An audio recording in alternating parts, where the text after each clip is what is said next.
नमस्कार दोस्तों, मैं दिवाकर श्रीवास्तव एक बार फिर से आया हूँ आपके सामने लेकर के एक नया लेक्चर हमारे चैनल मॉडर्न मिरर पे। ठीक है, तो दोस्तों जैसा कि मैं बता दूं, पिछले लेक्चर में हम लोगों ने सुपरपोजिशन थ्योरम के बारे में पढ़ा था। तो आज हम पढ़ेंगे दोस्तों थेवेनिन थ्योरम के बारे में। जैसा कि मैं बता दूं, पॉलिटेक्निक इलेक्ट्रिकल इंजीनियरिंग के कोर्स में 3 थ्योरम्स हैं, सुपरपोजिशन, थेवेनिन और नॉर्टन थ्योरम। तो दोस्तों कल के लेक्चर में हमने अपना सुपरपोजिशन थ्योरम के बारे में पढ़ा था। तो दोस्तों आज का हमारा टॉपिक रहेगा थेवेनिन थ्योरम। ठीक है,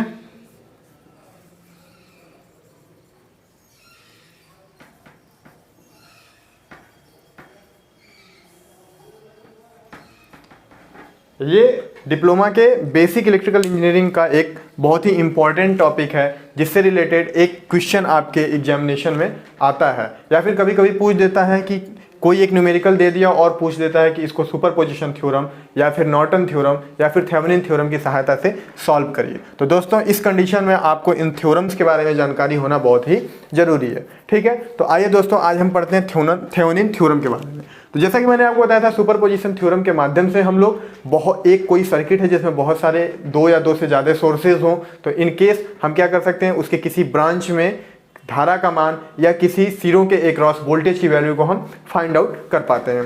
तो यहाँ पे अगर हम बात करते हैं थेवेनिन थ्योरम की, तो थेवेनिन थ्योरम में एक या एक से ज़्यादा एनर्जी सोर्सेज लगे हुए हों, तो इन केस हम उस सर्किट के किसी भी ब्रांच में करंट की वैल्यू को निकाल सकते हैं। तो दोस्तों आइए जानते हैं हम कैसे थेवेनिन थ्योरम को अप्लाई करते हैं किसी न्यूमेरिकल पे। दोस्तों मान लिया कि हमें कोई एक सर्किट दिया हुआ है,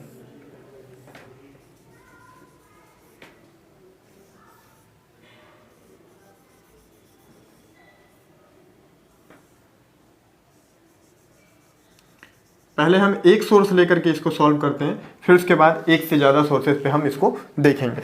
तो दोस्तों मान लिया कि हमारा ये एक सोर्स है V, यहाँ पे एक रेजिस्टेंस है R1, यहाँ एक रेजिस्टेंस है R2, यहाँ एक रेजिस्टेंस है R3।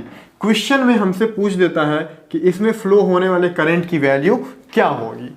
तो दोस्तों इन केस हम करते क्या है कि थेवेनिन थ्योरम अप्लाई करते समय जिस ब्रांच में हमसे करंट या वोल्टेज की वैल्यू पूछता है, उस ब्रांच को हम बोलते हैं टारगेट टर्मिनल। ठीक है, उसको बोलते हैं हम टारगेट टर्मिनल। ये R3 को हम बोल सकते हैं लोड रेजिस्टेंस RL। ठीक है, ये जो R3 है हमारा, इसको हम क्या बोल सकते हैं, लोड रेजिस्टेंस RL। यदि हमसे इसमें I की वैल्यू पूछता है तो इस I को हम बोल सकते हैं लोड करंट IL।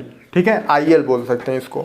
अब हमें क्या करना है कि थेवेनिन थ्योरम की सहायता से इस रेजिस्टेंस R3 यानी कि लोड रेजिस्टेंस इसको हम बोलते हैं, इसमें हमको करंट की वैल्यू फाइंड आउट करनी है। तो दोस्तों हम करते क्या हैं, थेवेनिन थ्योरम अप्लाई करने का एक जो तरीका होता है, उसमें हम क्या करते हैं कि जो टारगेट टर्मिनल होता है उसको हम ओपन सर्किट कर देते हैं, यानी कि इस रेजिस्टेंस को हम हटा देते हैं। यहाँ से रेजिस्टेंस को हटा करके इस ब्रांच को हम क्या कर देते हैं, ओपन सर्किट कर देते हैं। ठीक है, तो हमें पता चल गया कि जो हमारा लोड रेजिस्टेंस था यानी RL, उसकी वैल्यू कितनी थी, R3 के बराबर थी।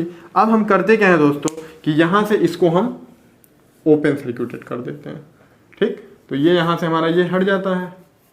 अब क्या करते हैं दोस्तों कि हम यहाँ से पता करते हैं कि यहाँ पे बनने वाला वोल्टेज कितना है।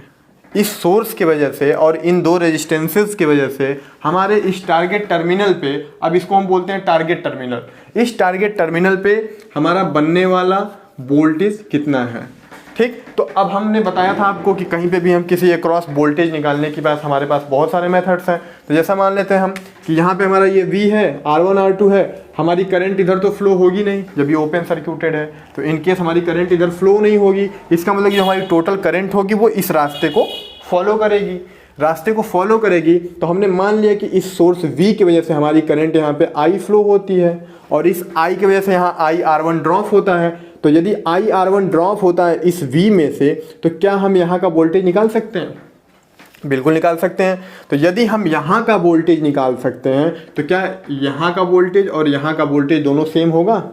बिल्कुल होगा, क्योंकि मैंने आपको बताया था कि पैरेलल कनेक्टेड ब्रांचेज में जो वोल्टेज होता है उन टर्मिनल के क्रॉस क्या होता है, सेम होता है। तो यदि मान लीजिए कि इस V से हमारा एक वोल्टेज यहाँ पे V1 ड्रॉप हो जाता है, और यहाँ पे बचा हुआ जो वोल्टेज होता है वो क्या हो जाता है, हमारा V2 हो जाता है। ठीक है, इस V से I करंट यहाँ फ्लो होती है इस सर्किट में, चूंकि करंट यहाँ तो फ्लो होगी नहीं क्योंकि ये ओपन सर्किट कर दिया हमने, तो यहाँ जो हमारी करंट फ्लो होगी तो यहाँ पे हमारा वोल्टेज ड्रॉप V1 हो जाता है, तो बचा हुआ वोल्टेज क्या आता है V2, यानी कि यहाँ से यहाँ तक के बीच का जो ये वोल्टेज है R2 पे वो V2 के बराबर है। ठीक है, ये जो वोल्टेज है किसके बराबर है, V2 के बराबर है। तो जो ये V2 होगा वही यह इसके जो ये टर्मिनल्स हैं इनके भी बीच का जो वोल्टेज होगा दैट विल बी V2। ठीक है, तो दोस्तों हमने देखा कि हम वोल्टेज डिवाइडर रूल लगा के, वोल्टेज डिवीजन रूल लगा के यहाँ का हम वोल्टेज निकाल सकते हैं, और जो यहाँ का वोल्टेज होगा यही यहाँ का वोल्टेज होगा। तो हमने मान लिया, हमने माना है ऐसा कि यहाँ पे V1 वोल्टेज का ड्रॉप होता है और यहाँ पे बचा हुआ वोल्टेज V2 होता है, तो ये V2 भी यही होगा, ये जो V2 यहाँ है वो सेम V2 यहाँ होगा, क्योंकि पैरेलल ब्रांचेज के अक्रॉस जो वोल्टेज होता है वो क्या होता है, सेम होता है। तो दोस्तों हमने टारगेट टर्मिनल हमारा ये था, तो टारगेट टर्मिनल के अक्रॉस हम वोल्टेज निकाल लेते हैं, इसको हम बोलते हैं VTH यानी कि थेवेनिन वोल्टेज, या फिर इसको हम बोलते हैं VOC ओपन सर्किट वोल्टेज। ठीक है, इसको हम बोलते क्या है, VTH या VOC या थेवेनिन वोल्टेज। ठीक है, VTH यानी कि थेवेनिन वोल्टेज, VOC यानी कि ओपन सर्किट वोल्टेज, और इसी को हम बोलते हैं थेवेनिन वोल्टेज।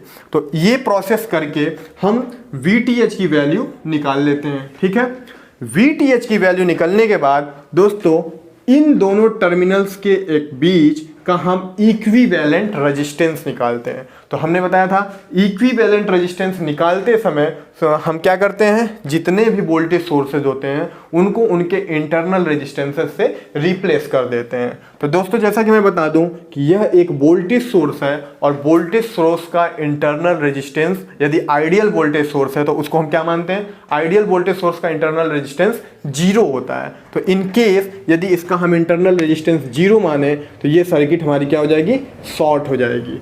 तो ये हमारा सर्किट कुछ इस तरीके से हो जाएगा।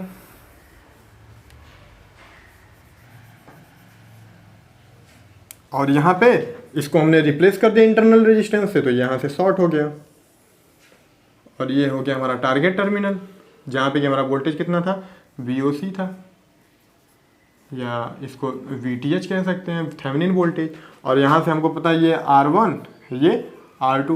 तो इससे अब हम क्या करते हैं, इक्विवेलेंट रेजिस्टेंस निकाल लेते हैं। इस टर्मिनल और इस टर्मिनल के बीच का जो इक्विवेलेंट रेजिस्टेंस होता है वो हम ऐसे निकाल लेते हैं। तो ये जब निकालते हैं तो हम देखते हैं R1 और R2 पैरेलल में जुड़े हैं, तो कुल मिला के हमें क्या करना है, इक्विवेलेंट रेजिस्टेंस निकालना है। तो हमने मान लिया कि यहाँ से यहाँ इसके बीच का जो इक्विवेलेंट रेजिस्टेंस है that is equal to R equivalent.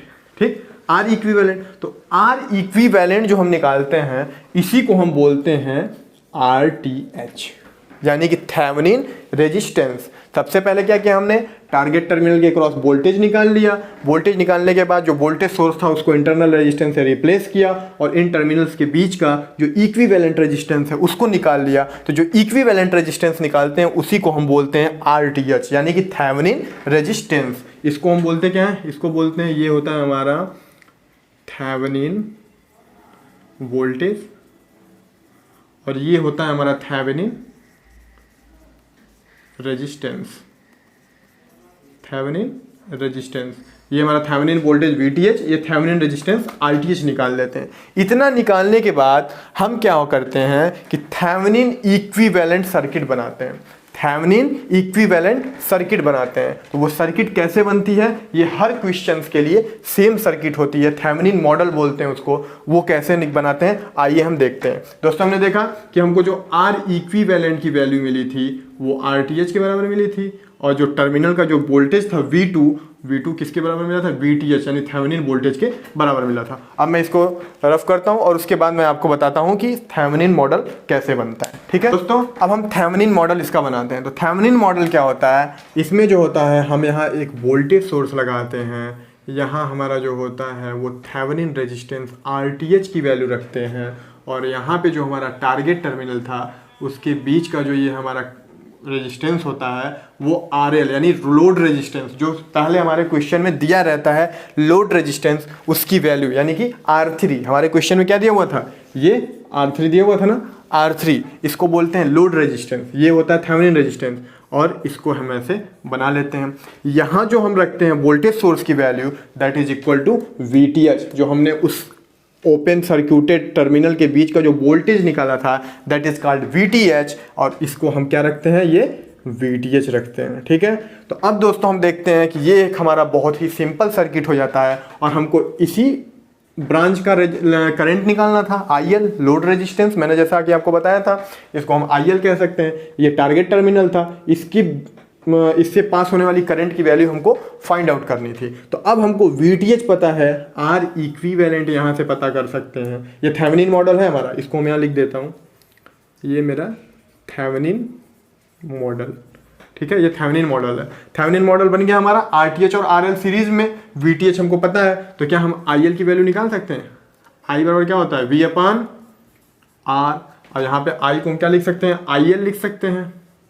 V की जगह हमारा क्या है, VTH है, और R की जगह क्या लिख सकते हैं, RTH और RL एक दूसरे से कैसे कनेक्टेड है, सीरीज। तो यहाँ से हम लिख सकते हैं RTH प्लस RL। तो क्या यहाँ से हम इस सर्किट में फ्लो होने वाले करंट की वैल्यू नहीं निकाल सकते हैं? ये हमारी करंट हो गई। तो करंट कितनी फ्लो होगी, VTH अपान इक्विवेलेंट रेजिस्टेंस V/R। तो R की वैल्यू कितनी है, RTH प्लस RL के बराबर है। तो क्या यहाँ से हमारी ये IL नहीं निकल जाती है? तो दोस्तों यही था हमारा थेवेनिन थ्योरम। इसके बारे में हम और अच्छे से समझेंगे एक न्यूमेरिकल के द्वारा। तो आइए देखते हैं हम एक न्यूमेरिकल, जिससे कि आपको ये कॉन्सेप्ट और अच्छे से क्लियर होने वाला है। ठीक है, कैसे? हमें एक सर्किट दिया हुआ है, ठीक है, यहाँ पे 24 वोल्ट का एक वोल्टेज सोर्स लगा हुआ है, यहाँ पे 4 ओम का रेजिस्टेंस, यहाँ एक 12 ओम का रेजिस्टेंस, और यहाँ एक 15 ओम का रेजिस्टेंस। अब पूछता क्या है क्वेश्चन में हमसे पूछ दिया कि थेवेनिन थ्योरम की सहायता से 15 ओम के रेजिस्टेंस में फ्लो होने वाली करंट की वैल्यू निकालिए। ठीक है, तो अब हम करते क्या है, इन केस पहला हमने क्या बताया आपको कि सबसे पहले जिस ब्रांच में हमसे करंट पूछ रहा है उसको हम क्या मान लेते हैं, टारगेट टर्मिनल। उसको क्या बोलते हैं, टारगेट टर्मिनल। तो टारगेट टर्मिनल के रेजिस्टेंस को हम हटा देते हैं, इसको हम RL बोल सकते हैं। जो 15 ओम का रेजिस्टेंस है इसको हम क्या बोल सकते हैं, RL, लोड रेजिस्टेंस भी बोलते हैं इसको। RL को हम क्या करते हैं, हटाते हैं। कैसे, इसको ओपन सर्किट कर देते हैं। तो हम क्या करेंगे, यहाँ से इस क्वेश्चन का जो आगे सॉल्व करेंगे तो इसमें हम इस 15 ओम के रेजिस्टेंस को हटा देंगे। तो यहाँ पे हमारा ये लग गया 24 वोल्ट का सोर्स, यहाँ एक रेजिस्टेंस 4 ओम, यहाँ एक रेजिस्टेंस 12 ओम, और यहाँ जो हमारी ये सर्किट है ये क्या हो जाएगी, ओपन सर्किट हो जाएगी। और इसके बीच का जो हम ये वोल्टेज निकालेंगे यही क्या कहलाएगा, VOC कहलाएगा। ठीक है, तो अब यहाँ पे हमारा ये 24 वोल्ट का सोर्स लगा हुआ है, 24 वोल्ट। ठीक, तो अब क्या करेंगे दोस्तों, अब हमको पता है कि हमको यहाँ का वोल्टेज निकालना है, यहाँ का वोल्टेज निकालना है। ये सर्किट ओपन सर्क्यूटेड है, यहाँ कोई करंट फ्लो होगी, नहीं फ्लो होगी। तो नहीं फ्लो होगी तो सबसे पहले हम निकालेंगे कि इस सर्किट में फ्लो होने वाली करंट हमारी यहीं से तो फ्लो होगी। तो हम पता करेंगे कि इस सर्किट में फ्लो होने वाली करंट कितनी है। तो करंट अब हम निकालेंगे, तो 24 वोल्ट का सोर्स है, 4 ओम और 12 ओम। अगर केवल इस सर्किट की बात करें तो ये 12 ओम और 4 ओम एक दूसरे से सीरीज में जुड़े हुए हैं, तो जो इनका टोटल रेजिस्टेंस हो जाएगा वो 16 के बराबर हो जाएगा। तो इसमें फ्लो होने वाली करंट यदि I की बात करें तो वो हो जाएगा V/R इक्विवेलेंट। तो इक्विवेलेंट कितना, 16 के बराबर हो जाएगा। V हमको पता है 24, तो 24/16। तो इसकी वैल्यू कितनी हो जाएगी, ये हो जाएगा 3/2 एम्पियर। 3/2 एम्पियर की करंट यहाँ पे फ्लो हो रही है इस सर्किट से। जब 3/2 एम्पियर की करंट फ्लो हो रही है तो यहाँ का जो वोल्टेज ड्रॉप होगा वो कितना होगा इस टर्मिनल का। यहाँ 12 ओम का रेजिस्टेंस है तो I की वैल्यू हमने निकाल लिया। यहाँ जो वोल्टेज होगा वो I × R के ही तो बराबर होगा। I की वैल्यू हमको पता है, I की वैल्यू कितनी है 3/2 एम्पियर, और यहाँ का ड्रॉप निकालना है तो I × R, R की वैल्यू कितनी 12। तो यहाँ का जो मान लें यहाँ का ये वोल्टेज V है, ठीक, यहाँ का ये वोल्टेज क्या है V है, तो V की वैल्यू क्या हो जाएगी, V बराबर I × R बराबर I की वैल्यू है 3/2 और R की वैल्यू है 12। तो यहाँ पे जो वोल्टेज ड्रॉप हो वो कितने वोल्ट का हो गया, 18 वोल्ट का। यानी यहाँ जो V की वैल्यू आ गई, ये V की वैल्यू यहाँ से ये पॉजिटिव या नेगेटिव मान लें तो इसके बीच की जो ये वैल्यू आ गई है V की, ये कितना हो गया 18 वोल्ट के बराबर हो गया। ठीक, तो जो 18 वोल्ट यहाँ है वो भी यही होगा, यही 18 वोल्ट यहाँ भी होगा इस टर्मिनल के क्रॉस भी। तो इसका मतलब कि हमको VOC की वैल्यू मिल गई। यहाँ से अगर हमने ये 18 वोल्ट निकाल दिया तो ये भी हमारा 18 वोल्ट होगा। तो यहाँ से अगर हम V बराबर कर दें तो V बराबर VOC हो जाएगा, बराबर कितना 18 वोल्ट। तो दोस्तों आपने देखा कि यहाँ से हमने VOC की वैल्यू निकाल ली कितनी, 18 वोल्ट के बराबर। ये एक बहुत ही इंपॉर्टेंट टर्म, VOC हमको एक वैल्यू मिल गई। दूसरी वैल्यू जो हमको निकालनी है वो क्या है, RTH, Thevenin resistance, Thevenin voltage हमने निकाल लिया, VOC या इसको VTH भी कह सकते हैं, या इसको हम VTH भी कह सकते हैं, थेवेनिन वोल्टेज। थेवेनिन वोल्टेज हमने निकाल लिया। अब हमको थेवेनिन रेजिस्टेंस निकालना। तो थेवेनिन रेजिस्टेंस निकालने का हमने क्या तरीका बताया था आपको, थेवेनिन रेजिस्टेंस निकालने का हमने तरीका जो बताया वो था कि टारगेट टर्मिनल से उस रेजिस्टेंस को तो हटा ही रहेगा, वैसे ही टारगेट टर्मिनल से हमारा रेजिस्टेंस तो हटा ही रहेगा। ये 4 ओम, ये हो गया हमारा 12 ओम, ये टारगेट टर्मिनल है ऐसे, और यहाँ पे ये 4 ओम और ये 12 ओम, और यहाँ पे हमारा एक सोर्स लगा था 24 वोल्ट का। तो 24 वोल्ट का सोर्स लगा हुआ, इंटरनल रेजिस्टेंस कुछ नहीं दिया, इसका मतलब कि वो आइडियल वोल्टेज सोर्स था। तो उसको हम क्या कर देते हैं, उसके इंटरनल रेजिस्टेंस यानी 0 ओम, तो उससे शॉर्ट कर देते हैं, हटा रिप्लेस करते हैं, तो इसका मतलब ये शॉर्ट हो गया। अब यहाँ से हम RTH की वैल्यू निकालते हैं, इस टर्मिनल से RTH की वैल्यू हमको निकालनी है, कितना है यहाँ से RTH की वैल्यू। तो RTH की वैल्यू जब हम निकालेंगे दोस्तों, तो हम देखेंगे कि यहाँ से एक सर्किट चली, यहाँ से 2 भाग में डिवाइड हो गई। तो देखो इन दोनों रेजिस्टेंसेस का एक सिरा यहाँ, दूसरा सिरा यहाँ, ऐसे जुड़ गया, ये ऐसे जुड़ गया, ये तो यानी कि ये दोनों एक दूसरे से कैसे जुड़े हुए हैं, पैरेलल में। यानी कि 4 पैरेलल 12 का जो इक्विवेलेंट होगा R, उसकी वैल्यू हो जाएगी 12 × 4 अपॉन 12 + 4। पैरेलल कनेक्शन का ये शॉर्टकट फार्मूला है। तो यहाँ से हो जाएगा हमारा 48/16, और इसकी वैल्यू कितनी हो जाएगी, 3 ओम। यानी RTH की वैल्यू कितनी हो गई, 3 ओम। यहाँ से अगर हम निकालें तो उसकी वैल्यू को हम कहते हैं RTH। RTH की वैल्यू कितनी हो गई, 3 ओम। और VTH की वैल्यू हमने पहले निकाल रखा था, VTH की वैल्यू कितना निकाला था, 18 वोल्ट। और जो टारगेट टर्मिनल था हमारा RL, वो हमारा कितना था, उसका मान जो था हमारा क्वेश्चन में 15 ओम।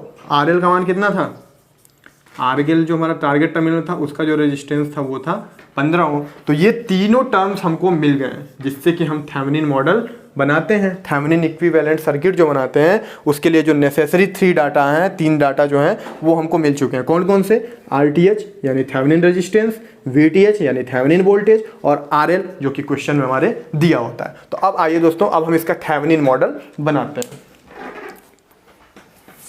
तो थेवेनिन मॉडल में क्या बताया था हमने कि एक तो हमारा होता है थेवेनिन रेजिस्टेंस, उसके सीरीज में हम जोड़ देते हैं क्या, लोड रेजिस्टेंस, और यहाँ पे जो वोल्टेज सोर्स लगाते हैं वो थेवेनिन वोल्टेज होता है, प्लस माइनस VTH। और VTH की वैल्यू कितनी आई थी, 18 वोल्ट। ये क्या है, ये VTH है, VTH बराबर 18 वोल्ट।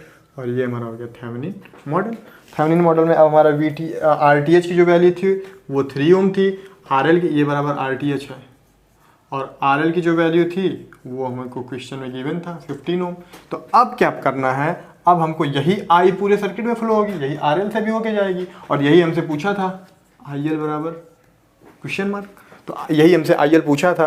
तो अब हम कैसे निकालेंगे IL, देखिए ये 15 ओम और 3 ओम एक दूसरे से कैसे, हाँ तो वो फॉर्मूला क्या बताया था उन्होंने, फॉर्मूला था क्या कि IL बराबर VTH upon RTH plus RL।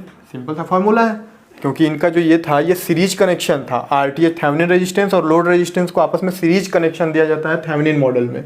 तो ये हो जाएगा 15 और 3 18 वोल्ट का ये वोल्टेज सोर्स भी है, यहाँ पे हम मान रख देते हैं। तो VTH की वैल्यू थी 18, RTH की वैल्यू थी 3 ओम, और प्लस RL की वैल्यू थी 15 ओम। अब ये हो जाता है कुल 18/18, ये कैंसिल हो जाता है बराबर 1। तो यानी कि यहाँ से जो IL की वैल्यू आती है वो 1 एम्पियर आती है। ठीक, यानी कि जो क्वेश्चन पूछा था उस हिसाब से थेवेनिन मॉडल से हमने सॉल्व किया। तो इस सर्किट में 15 ओम के रेजिस्टेंस से फ्लो होने वाली करंट IL की जो वैल्यू होती है that is equal to 1 ampere. ठीक है दोस्तों, तो आपने देखा कि थेवेनिन मॉडल अप्लाई करके हमने इस क्वेश्चन को सॉल्व किया और किसी पर्टिकुलर ब्रांच में फ्लो होने वाली करंट की वैल्यू को निकाल लिया। उम्मीद करता हूँ कि आपको थेवेनिन मॉडल समझ में आया होगा, थेवेनिन थ्योरम समझ में आया होगा। ठीक है, तो आइए इसको एक बार सिंपल तरीके से भी हम सॉल्व कर सकते हैं। ये तो हमने थेवेनिन मॉडल बता दिया, इसी क्वेश्चन को हम सिंपल तरीके से भी सॉल्व कर सकते हैं। कैसे, वो भी मैं आपको दिखा देता हूँ। जैसा कि मैं बता दूँ, आपका सर्किट यही था ना,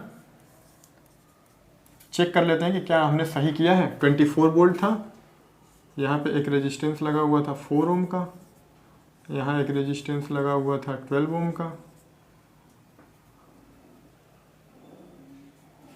12 ओम का, यहाँ एक रेजिस्टेंस लगा हुआ था 15 ओम का, 15 ओम का। इसी में पूछ रहा था कि हमारी फ्लो होने वाली करंट कितनी है, यही पूछ रहा था ना कि 15 ओम में फ्लो होने वाली करंट कितनी है। तो इसको हम निकालने के लिए क्या करेंगे, पहले इस सर्किट से फ्लो होने वाली यहाँ करंट निकालेंगे कि यहाँ तक कितनी करंट आ रही है। तो करंट निकालने के लिए पहले हम 24 वोल्ट सोर्स से कितनी करंट निकलेगी यह जानने के लिए पहले इस सर्किट का आर इक्विवेलेंट निकालेंगे। तो आर इक्विवेलेंट निकालने के लिए क्या करेंगे, सबसे पहले हम यहाँ से इसका पहले इन दोनों का पैरेलल कॉम्बिनेशन है तो इनका आर निकालेंगे। तो वो हो जाएगा, यहाँ लिख लेंगे कि 12 पैरेलल 15, तो इसका निकालेंगे तो ये हो जाएगा 12 इंटू 15 अपान 12 प्लस 15। तो ये हो जाएगा हमारा क्या, 12 इंटू 15 अपान 27, 3 4 जा, 3 9 जा, 3 3 जा, 3 5 जा, ये कितना हो जाएगा 20/3, 20/3 हो गया। 20/3 ये और ये आपस में कैसे जुड़े हुए हैं, सीरीज में जुड़े हुए हैं। 1 एम्पियर आ गया, इसको हम लोग हटा देते हैं, ठीक है। उम्मीद है कि आप समझ गए होंगे। इसका मैं चेक कर रहा हूँ कि हमारा 1 एम्पियर क्या सही आया है, ठीक है।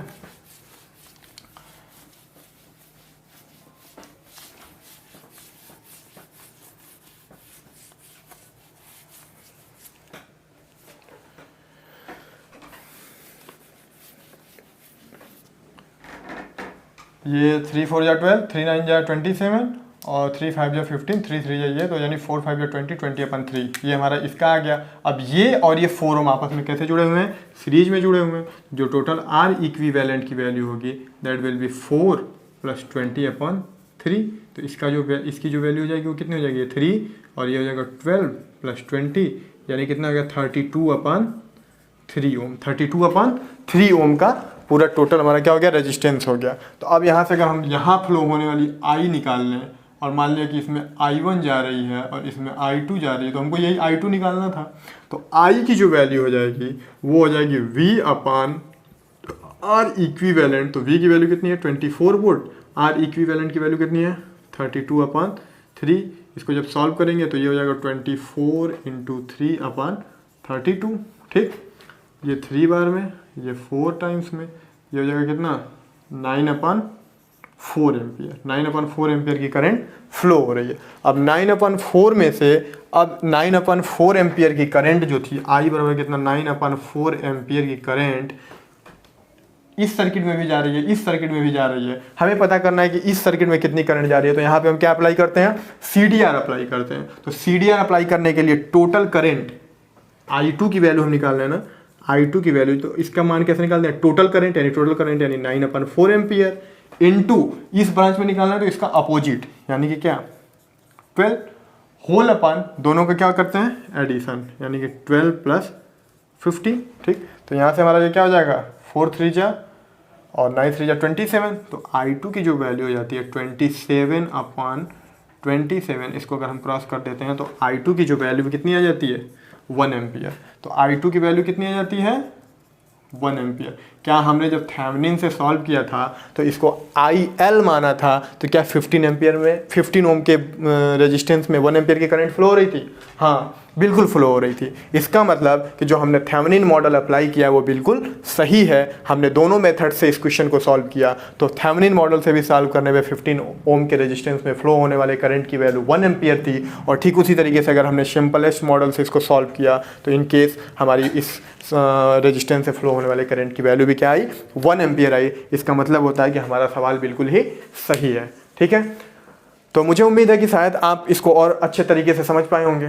दोस्तों आगे चल के हमें पढ़ना है नॉर्टन थ्योरम। नॉर्टन थ्योरम पढ़ने के बाद हम सुपरपोजिशन, नॉर्टन, थेवेनिन तीनों का कंबाइंड क्वेश्चंस हम अगले वीडियो में सॉल्व करेंगे। नहीं, फिलहाल हम नॉर्टन थ्योरम पढ़ेंगे नेक्स्ट लेक्चर में और उसके बाद इन सब पे आधारित हम क्वेश्चंस को सॉल्व करेंगे और अपने कॉन्सेप्ट्स को और अच्छे से क्लियर करेंगे, ठीक है। तो दोस्तों जब आपने इलेक्ट्रिकल इंजीनियरिंग में कदम रख ही दिया है तो फिर बिल्कुल भी मत घबराइए, क्योंकि कहा गया है कि अगर आपको कोई कहता है कि मतलब अब आप पीछे हट जाइए, आपके दिमाग में ऐसे थॉट्स आते हों कि आप अपने पथ से पीछे हट जाइए, तो बिल्कुल भी नहीं, अब आपको आगे बढ़ते रहना है। बहुत ही इंटरेस्टिंग सब्जेक्ट है, बहुत ही इंटरेस्टिंग ब्रांच है, आपको बहुत ही मज़ा आने वाला है। आगे चलकर अपॉर्चुनिटीज़ भी बहुत हैं। एक बात और कि आप लोग न सिर्फ टेक्निकल बल्कि अभी से नॉन टेक की भी तैयारी में लग जाइए, और बहुत सारी बुक्स हैं मार्केट में अवेलेबल हैं, उनको लीजिए, उनका सहारा लीजिए, और नॉन टेक्स्ट की भी तैयारी बहुत अच्छे तरीके से करिए, ठीक है। क्योंकि किसी ने क्या खूब कहा है कि जी नहीं सकते तो जीने की तमन्ना छोड़ दो, बहते बहते जो ठहर जाए वो दरिया छोड़ दे, फूल था मैं मुझको एक कांटा बना के रख दिया, और अब कांटों से कहते हो कि चुभना छोड़ दे। नहीं दोस्तों, चुभना नहीं छोड़ना है। इसी तरीके से आप मेहनत करते रहिए और अपने पथ पे लगातार आगे बढ़िए, और निश्चित ही सफलता आपके पास आएगी, ठीक है। मेरी इन्हीं शुभकामनाओं के साथ एक बार फिर से आपको नमस्कार और बहुत बहुत धन्यवाद।